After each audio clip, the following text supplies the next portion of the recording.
Читалище Цар Борис I в Бистрица стана на 100 години. Днес, освен с юбилея на читалището си, жителите на Бистрица могат да се похвалят, че вече се намират и на световната карта. Бистришките баби са признати и от ЮНЕСКО.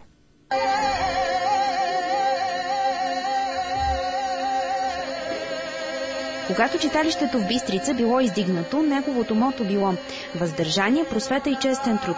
Сега, като на празник в селището в полите на Витоша, не можеха да се въздържат от танци и песни. А с ум и честност жителите на Бистрица още се хвалят.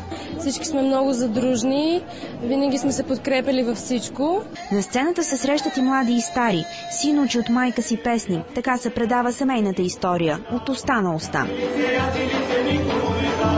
За любов пеят, да, но повечето от песните са тъжни.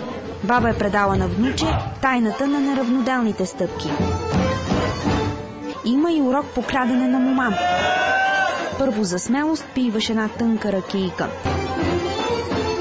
После се хващаш на хорото, пък каквото стане. Къде си с много хора? С много хора се къде. Смелост трябва ли?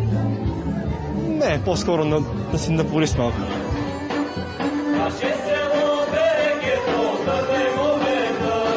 Само песни да сакаш, казват за жителите на Бистрица, и доказаха, че се раждат с песен на уста.